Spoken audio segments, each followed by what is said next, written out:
Yeah. Welcome to this talk on guillotine separable packing for the two-dimensional geometric knapsack problem.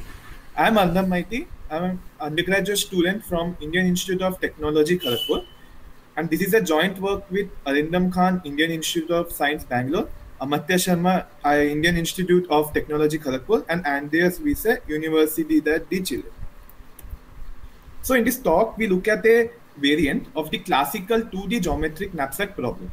So that in 2D geometric knapsack problem, we are given in input a knapsack which is of size n cross n, where n is an integer, and we are given some set of items which are axis parallel rectangles which have integral height, width, and profit.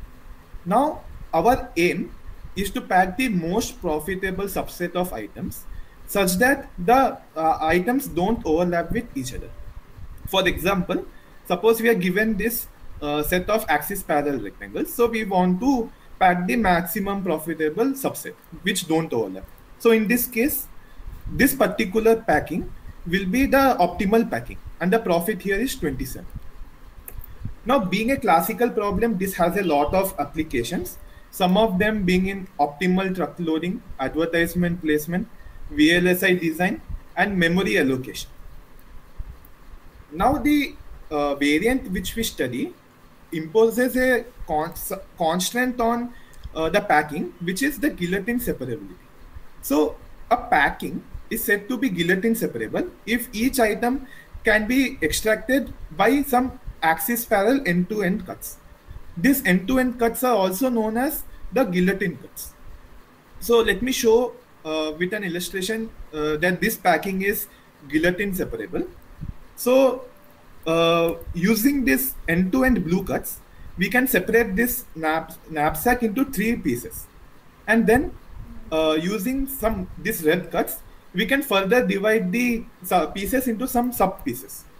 Now observe that each such piece has now only one rectangle.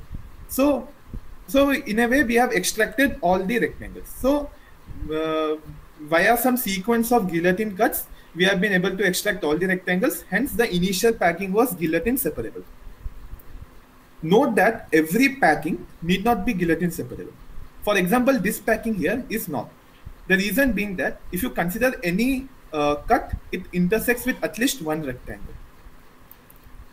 Now, guillotine cut also has lot of applications. It is used in paper cutting industry, crepe rubber industry, glass cutting industry. The reason like many industries use guillotine cut is that it reduces the cost and it is simple to implement. Now, the problem which we'll be focusing on in this talk is the 2D guillotine knapsack problem. So similar to the geometric knapsack problem, we are given an input where the input contains knapsack and a set of items. Our aim is to pack the most profitable subset of items such that the items are not overlapping and they are guillotine separable. So consider the same set of items which we had before. So the packing which we had earlier is not guillotine separable, hence we cannot call this as an optimal packing. Instead, this packing here will now be an optimal packing because you can extract every rectangle via some guillotine cuts. And the profit in this case is 23. In case if we allow 90 degrees rotation, then we can pack even more profit. And there is a special case where all the profits are 1, and this is known as the cardinality case.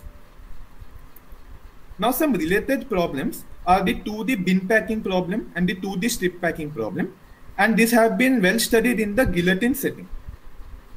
Now, another related problem is a famous conjecture, which is the Pack-Tordos conjecture, and it states that for any set of non-overlapping axis parallel rectangles, we can extract some constant factor of them using some guillotine cuts. Assuming that this conjecture is true, there exists a simple order 1 approximation algorithm for maximum independent set of rectangles. Now, some prior results for 2D guillotine knapsack are that the problem is NP hard.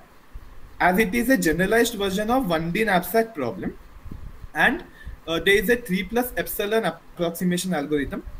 And for the cardinality case, there is a quasi-polynomial time approximation scheme under the assumption that the input is quasi-polynomially bounded.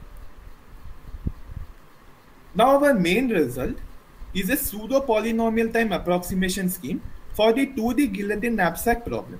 Okay, so and it holds for all variants like non-rotation, rotation by 90, and even the cardinality case. So for every variant, we have the pseudo-polynomial time approximation scheme. So pseudo-polynomial time approximation scheme is a 1 plus epsilon approximation algorithm, which has a pseudo-polynomial running time. Note that if the size of the knapsack, which is n, is polynomially bounded in the number of items, then we have a p-task. Now, our main technique is a structural lemma, where we show an existence of a near optimal, nicely structured solution. And later, we provide a way to find this structured solution and to get a near optimal packing. So let us first have a look at the structural lemma. So the structural lemma states that there exists a near optimal nice packing of horizontal, vertical, and large rectangles into some constant number of pseudo guillotine separable compartments. Now there are some new terminologies here like nice packing, large rectangles, pseudo guillotine separable compartments.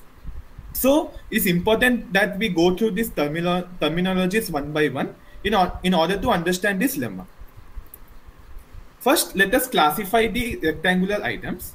So using two constants mu and delta, we classify each item based on their height and width. So if an item is said to be large, if its both width and height is more than delta n. An item is said to be horizontal if width is more than delta n and height is less than mu n. An item is said to be vertical if width is less than mu n and height is less than greater than delta n. And similarly, an item is said to be small if both the dimensions are small. And there are some other rectangles which we term as intermediate. Now we can choose mu and delta appropriately such that the intermediate rectangles have negligible profit, and hence we ignore these rectangles from our analysis. Next, we look at some special regions called compartments, which is quite integral to our analysis. So there are two kinds of compartments. So the first kind of compartment is called a box compartment, and in this figure these are these blue colored regions. So we say that items are nicely packed in the box compartments if one of the following occurs. So if the items are horizontal, then they are packed on top of each other, or if the items are vertical, they are packed side by side, or the box contains only one large item.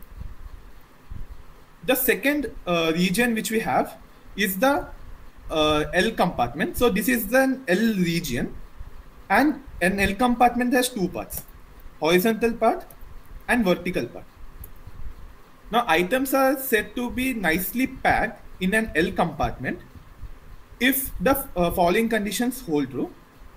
The items, they shouldn't overlap with each other. If you consider the vertical part, then the vertical items are placed side by side. And if you consider the horizontal items, the horizontal items are placed on top of each other. Now we show that this nicely packed L compartment is guillotine separable. So consider vertical cuts and keep on removing vertical rectangles from this L compartment until you get a cut which intersects with some horizontal rectangles. But observe that in such a scenario, you will have a horizontal cut which separates this set of rectangles. Now this vertical cut becomes a valid cut, and we can separate this rectangle, and repeating this process on this remaining region, we can extract all the rectangles. Now we introduce the notion of pseudo guillotine cuts. So it's very simple. So if you have a region R, then using an L cut, we divide this region into one L region and one box region. So this L cut is called a pseudo guillotine cut.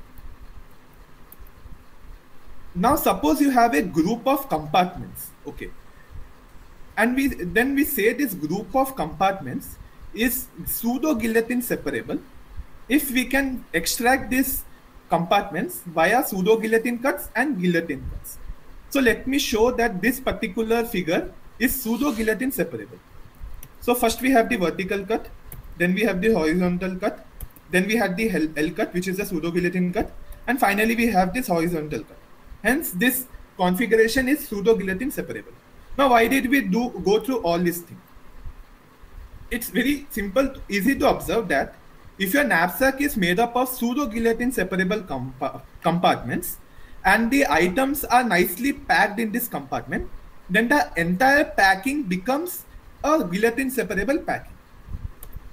So as we stated in the structural lemma, we aim to show an existence of near optimal nice packing of these rectangles into some constant number of pseudo guillotine separable compartments. So if such a packing exists, then we can find a near optimal packing in pseudo polynomial time. So first we look to obtain a near optimal structural packing. So consider this optimal packing. Assume for the sake of simplicity of presentation that the items are invisible. So now using the guillotine cuts in this knapsack, we obtain a near optimal structural packing. So let this be the first cut, second cut, third cut, fourth cut, fifth, and we continue doing this until we get a cut which is at a significant distance from both sides of the region. How much far? It should be at least delta n by 4 distance from the from both sides of that region, where n is the size of the original knapsack. Now, by simple rearrangement, we can convert this into this particular configuration here without disturbing the guillotine separability property, and we can merge these smaller regions into a single L compartment, and then we can repeat the same process on the smaller region. And by doing this, we get a configuration which contains constant number of pseudo guillotine separable compartments. So let me illustrate it with the help of this example. So suppose you applied the process, and at the end this is a rearranged packing. So you from optimal packing we got a near optimal structured packing. Okay. Now observe that this structured packing may not be nice as is the case here. So but we actually require nice structured packing. So for that we use some sophisticated techniques like shifting argumentation, resource augmentation, and Steinberg packing to convert a normal compartment into a group of nicely packed compartments as shown here. Now, as a recap, what we showed is an existence of a packing such that the packing is near optimal, the items are nicely packed, the compartments are pseudo guillotine separable, and the number of compartments is order 1. Now, since we told that it's like if we maintain nice packing in a pseudo guillotine separable, the entire packing becomes a guillotine separable packing, which is the case here. Now we proceed towards our algorithm.